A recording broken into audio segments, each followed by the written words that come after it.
This program is brought to you by Link TV for educational and non-commercial use only.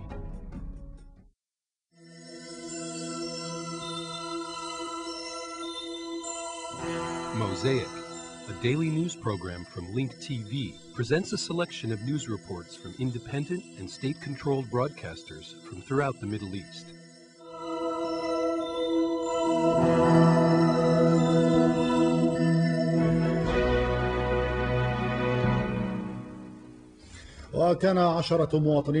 Dozens of citizens were martyred yesterday in Shuja'iyya neighborhood, east of Gaza City and Beit Lahia in the north, by Israeli forces amassed on the eastern border of the city. The martyrs are Nidal Dahdouh, 14 years old, Iyad al-Sarsaq, 30 years old, Yasser al-Gharabla, 25 years old, Rami al-Gharabla, 27 years old, Riyad al-Sabbata, 27 years old, Muhannad Jundiye, 23 years old, Sulaiman Abu Qambus, 25 years old, and Hamdi al-Banna, 32 years old.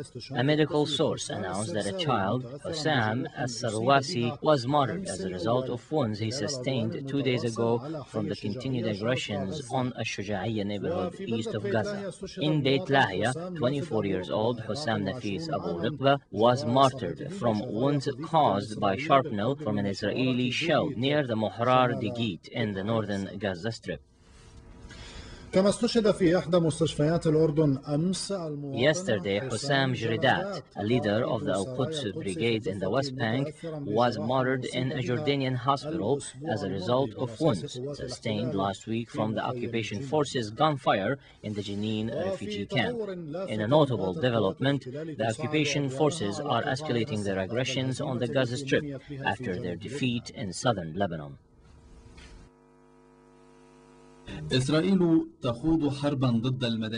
Israel is carrying out a war against civilians. It is as if history is repeating itself.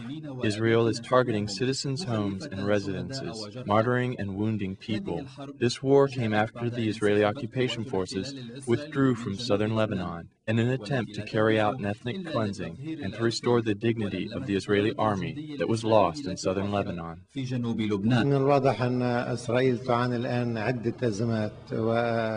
It is clear that Israel is now suffering from a number of crises. This is the result of the major military defeat that Israel sustained in southern Lebanon by Hezbollah fighters. Thus, the Israeli government is trying to export its crises abroad to escape its own internal crisis. The best place for such exported crisis is in Palestine, where Israeli operations called Summer Showers started in July and are continuing until today.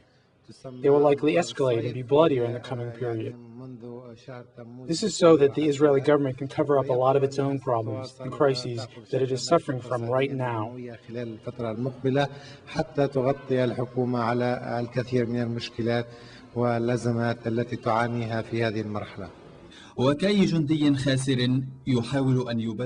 Israel is like any defeated soldier who is trying to justify his losses and prove that he is stronger, even at the expense of women and children in their homes. Every day, many people are martyred and injured. Every day, the number increases.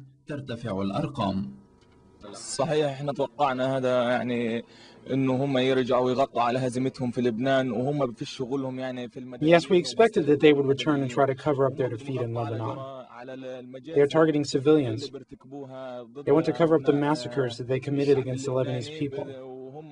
When they were met with painful hits from the Lebanese resistance in southern Lebanon, they wanted to cover up their defeat by hitting civilians in the Gaza Strip, targeting children and homes so they can increase the morale of the defeated Israeli soldiers.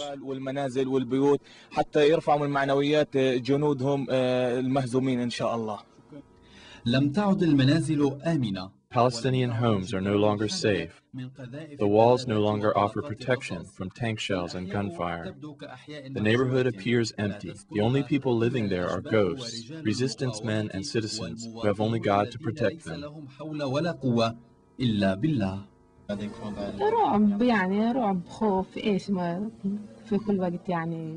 We are scared. We are scared for our children. Even when the children are inside the house, we are afraid for them. I am always chasing after them. My children are staying with my relatives in a safer area, but the adults are remaining in the house. A shell fell on the house in the children's room. Me and my husband were sitting inside the home when the shell landed. Then we went and looked at the damage.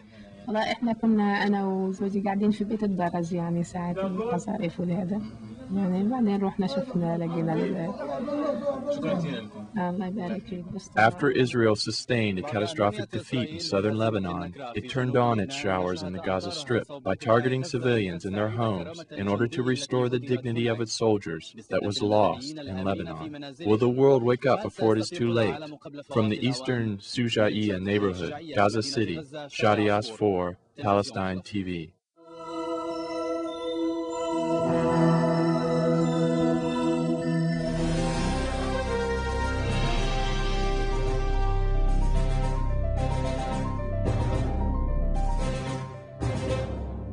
Palestinian workers and employees staged a peaceful demonstration in front of the headquarters of the Palestinian Legislative Council in Gaza, protesting their hard living conditions.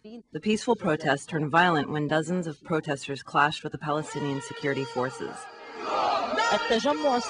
Palestinian workers held a peaceful demonstration in front of the Palestinian Legislative Council in Gaza. However, this peaceful protest turned into confrontations after some protesters tried to enter the PLC, demanding to meet with parliament members. The protesters threw rocks at the Palestinian security forces. We came out to protest peacefully. Did you see any protesters carrying weapons? We voted for the new government, hoping that it will bring changes to our difficult economic conditions. Our conditions have not improved even by 1%. It is true we had some problems during the reign of the former government. However, our problem was compounded after the new government was sworn in. We do not have anything to feed our children with.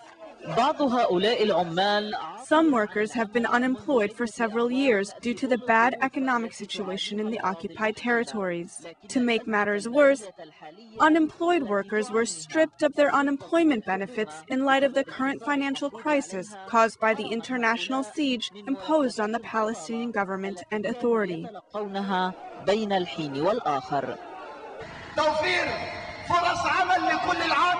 We demand job opportunities for all unemployed workers. Otherwise, each unemployed worker should be given 1 month's salary that will meet the minimum living requirements of their children. Palestinian employees have not received their monthly salaries for the past 6 months, which prompted wide-scale protests that have been sweeping through the occupied territories for several weeks. The protesters vowed to take escalating measures, such as the declaration of a general strike in all sectors, including the health sector.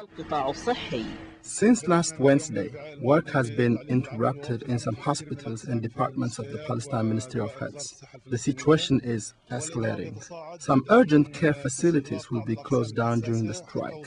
Then a general strike will be declared in all hospitals and departments of the Palestine Ministry of Health. During the strike, hospitals will only receive critical or life-threatening cases.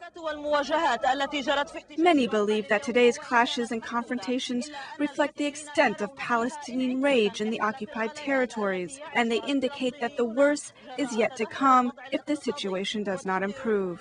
Hiba Aqila, Al Jazeera, from the headquarters of the PLC, Gaza. hiba Aqila, Al Jazeera, من مقر المجلس التشريعي في غزة.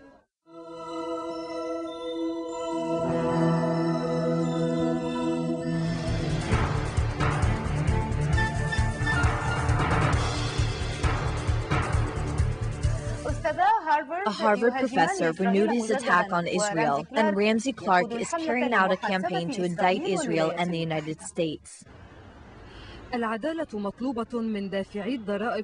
Taxpayers in the United States are demanding that justice be served and that their constitutional rights are not violated.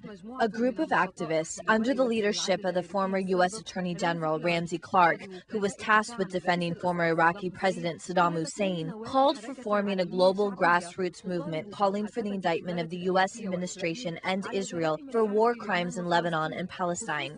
This comes after international human rights organizations organizations submitted reports and eyewitness accounts, including Amnesty International, that Israel attacked civilian targets intentionally, which is a crime according to international law. The organizations decided to open an investigation into Israel's use of cluster bombs against civilians. Clark demanded that members of the U.S. administration and Israeli officials be charged and held accountable for the criminal acts. In an ongoing matter, two professors of two distinguished universities announced that blind support of Israel in its war on Lebanon has had a negative and dangerous impact on U.S. interests in the Middle East. John Mersheimer, a professor of international relations at the University of Chicago, and his colleague Stephen Walt, a professor at Harvard University, recently wrote a report on the Israeli lobby, which resulted in a wave of criticisms against the two professors. Both professors confirmed that the war has had a negative impact on America's basic interests, including the war on terror, thus increasing anti-American sentiment that will serve to recruit terrorists and enable Syria and Iran to maintain their positions. John Mersheimer said that there are no moral or strategic justifications that would allow the United States to support Israel's war on Lebanon. He added that there are no differences between the position of the Bush administration and Israel regarding the war on Lebanon, blaming this on the control of the Israeli lobby and the passing of resolutions that support Israel in the U.S. Congress.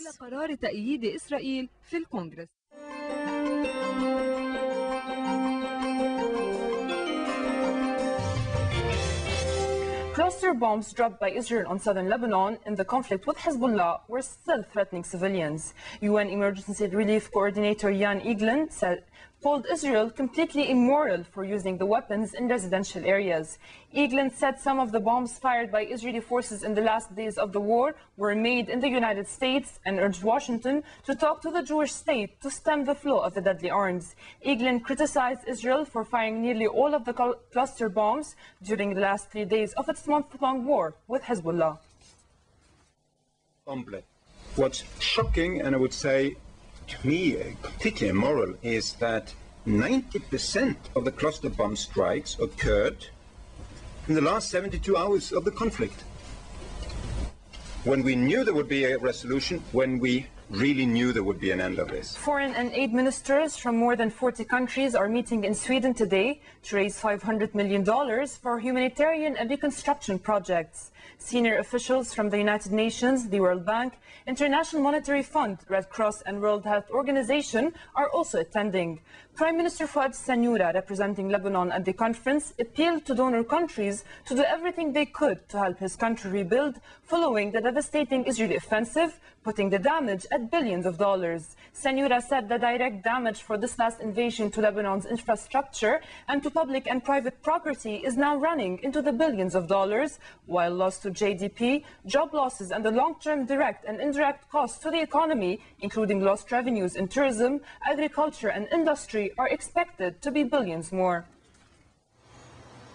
Today, Sweden is hosting a conference that is expected to include foreign and aid ministers from more than 40 countries, aiming to raise $500 million for Lebanon's acute humanitarian and reconstruction needs. The UNDP says immediate needs of the Lebanese people include access to medical care, key roads and bridges, markets, and removal of unexploded ordnance.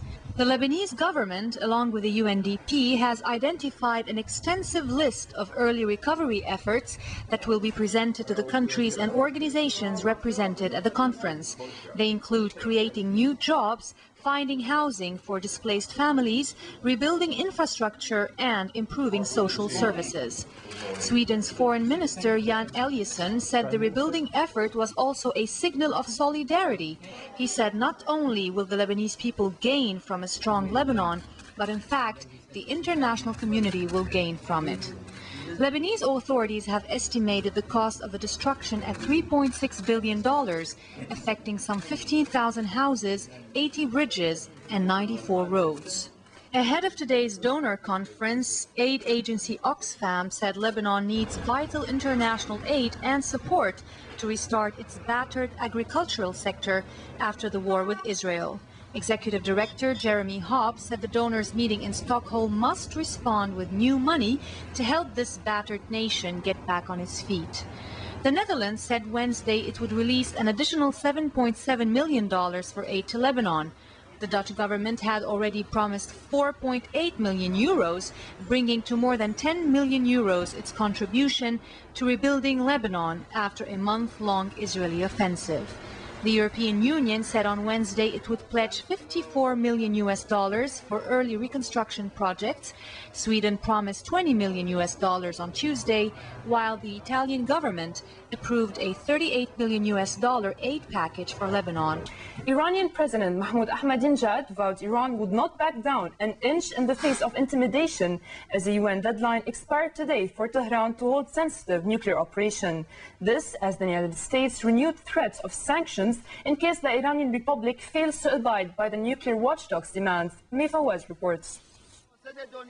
Iran's president urged Europe against resorting to sanctions, saying that punishment would not dissuade it from pursuing its nuclear program.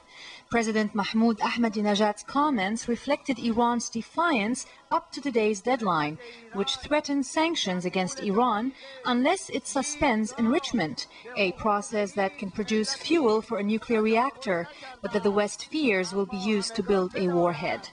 Iran's state-run television reported Ahmadinejad making his comments during a meeting with Felipe González, Spain's former premier.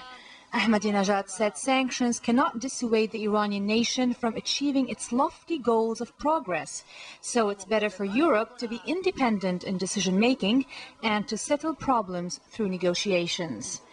American UN Ambassador John Bolton yesterday took a tough line with the foreign ministers of Russia and China over sanctions against Iran.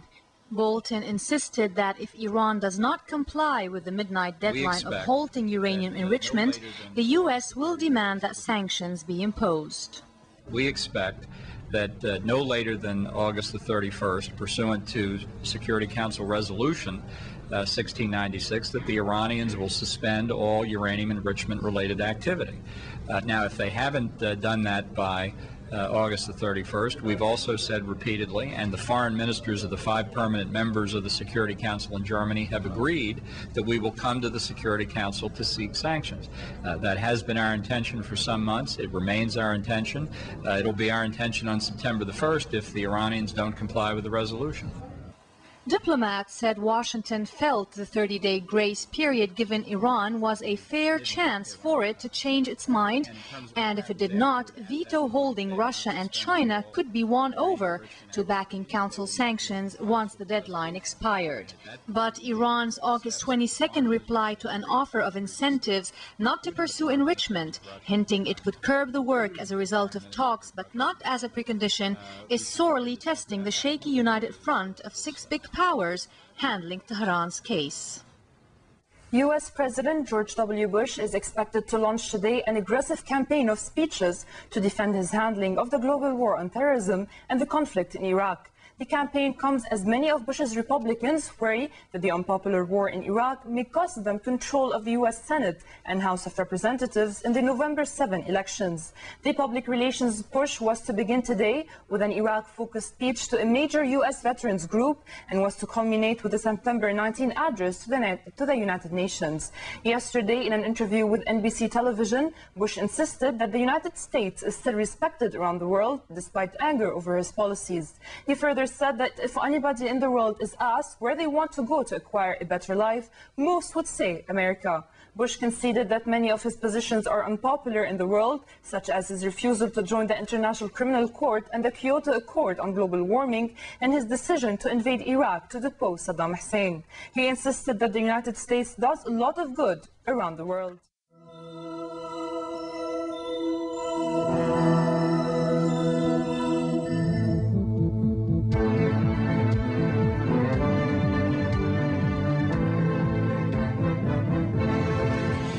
Scores of Israelis are making arrangements to flee the northern occupied territories. London-based Al Hayat Daily quoted Israeli officials as saying the former Soviet Union-based Jews have come to a conclusion that stability will not prevail in Israel so soon. The sources also said these Israelis, who mainly live in the north of the occupied territories, have requested immigration class visas from the United States and Canadian embassies in Tel Aviv. A Canadian embassy spokesperson said the number of visa applications for Canada have shown a 5-time rise following the war in Lebanon. In Iraq, insurgents killed at least 77 Iraqis and wounded scores in a series of shootings and bombings on Wednesday, including one in a crowded Baghdad market and another at a military recruitment center. A blast in the Sharjah market left 24 dead and 35 wounded and came just 2 hours after rebels targeted an Iraqi army recruitment center in the town of Hilla, south of Baghdad, killing 12 volunteers and wounding 38. Violence also erupted in Diyala province, with at least 20 people killed, including 7 from a single family. In various incidents across Iraq, 12 people were killed, including 3 in a bombing in the northern oil city of Kirkuk.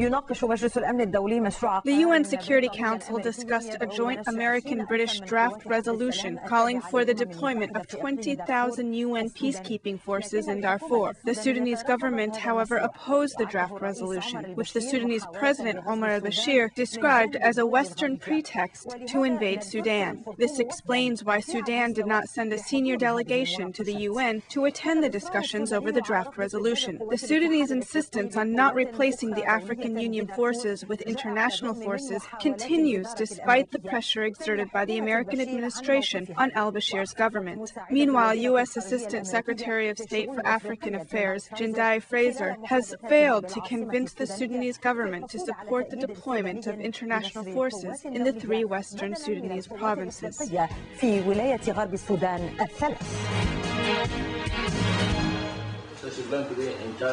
لم يعبأ السودان حتى الآن بالضغوط الأمريكية للموافقة على نشر. Sudan has been ignoring American pressure and refuses the deployment of UN forces in Western Darfur. Sudan has even refused to send a senior Sudanese delegation to the UN Security Council to represent it in the meeting that was held in New York to discuss a draft resolution calling for the deployment of 20,000 international forces in Darfur in order to create calm in an area rife with violence. Italy hopes that the UN would adopt the draft resolution by the end of this month, but the UN explained that it can't deploy international forces as long as Sudan refuses to accept them. It seems that Sudan is likely to face a confrontation with the UN if it continues to oppose the sending of international forces. Sudan accuses Britain and the US of trying to drag it into this confrontation with the UN. Washington accuses the Sudanese government of committing mass murder in Darfur, but Khartoum denies this accusation. The Sudanese president said that the draft resolution, which was drafted by Britain, is a Western pretext to invade Sudan. The Sudanese government also believes that Britain and the American administration are trying to create instability in Sudan. Khartoum demands that the UN Security Council consider a Sudanese plan to send additional government forces to Darfur to stop the violence instead of the UN forces. والإدارة الأمريكية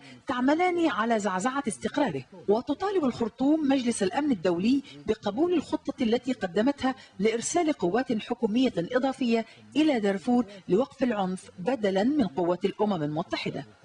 نريد أيضا من الأمم المتحدة أن تنظر بجدية. We want the United Nations to look seriously into our 6-month plan that the Sudanese government submitted to the Security Council. This plan complies with the agreement that was reached by the Sudanese President Bashir and United Nations Security General Kofi Annan at the Gambia summit at the beginning of last July. All these issues must be considered. هذه المسائل كلها يجب أن تؤخذ بعين الاعتبار. لكن جماعات المدافعة عن حقوق الإنسان قالت إن هناك مؤشرات على أن السودان. Human rights organizations say that there are indications that Sudan perhaps does not want the international forces to be deployed in Darfur because it is not ready to end its military operations there yet. Amnesty International warned that the continued arrival of the Sudanese forces to Darfur may lead to a human catastrophe in the near future. The organization supported American claims that the Sudanese government is preparing to launch another attack against some rebel groups that refused to participate in the peace agreement that was signed last May. 7,000 African Union forces have been trying with extreme difficulty to monitor a shaky ceasefire in Darfur, but they do not have sufficient resources and capabilities to control the violence which has been on the rise since the government signed the peace agreement. As the political controversy intensifies, the suffering of 3.5 million poor people continues to increase due to the deteriorating security situation in Darfur. بسبب تردي الأوضاع الأمنية في دارفور.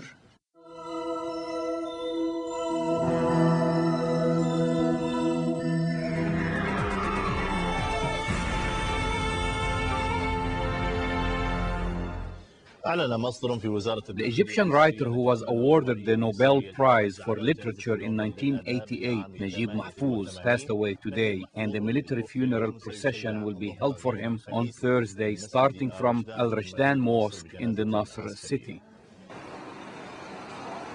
The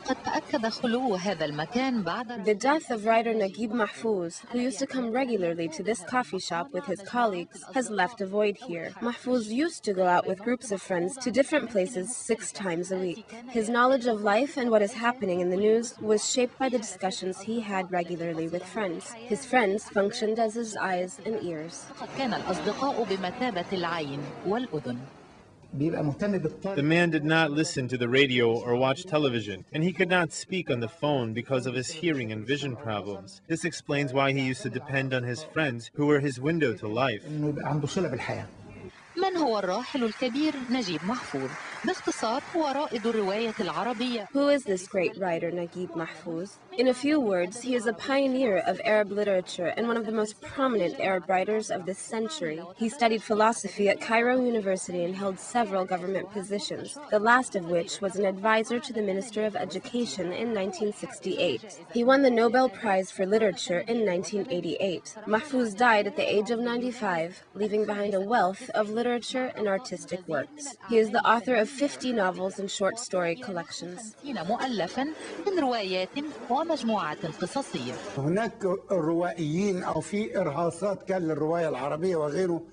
There were some Arab writers before Naguib Mahfouz, but he is the one who took Arab literature to new heights and gave it a position in international literature. He is like Dostoevsky, Tolstoy, Hemingway, and others.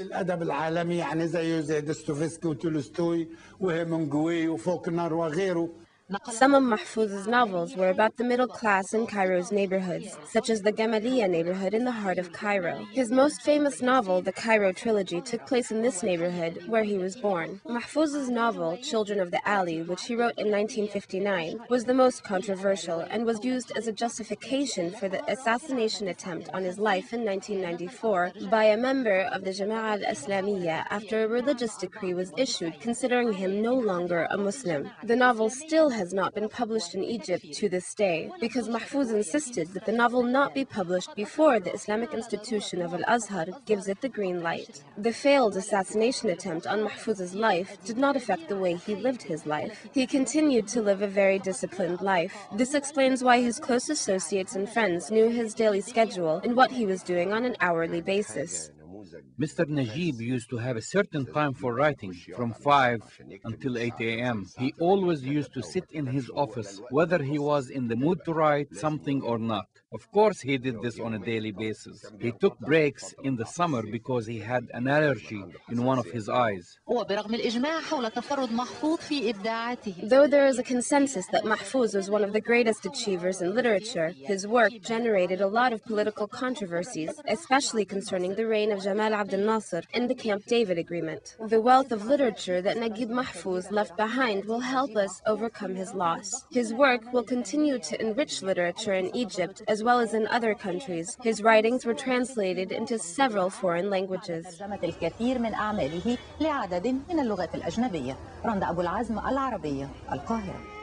The views expressed on Mosaic are those of the participating broadcasters, not Link TV or its sponsors. Please visit linktv.org/Mosaic for more information about these broadcasters or to view previous Mosaic programs, obtain program transcripts, or receive the weekly Mosaic Intelligence Report. Mosaic is made possible by a grant from the William and Flora Hewlett Foundation. Additional support is provided by the Firedoll Foundation, the Otto Haas Charitable Trust, and by committed Link TV viewers like you.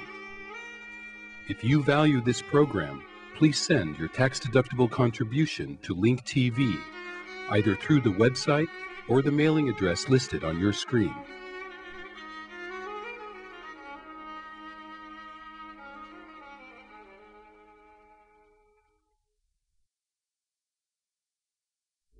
This program was brought to you by Link TV for educational and non-commercial use only.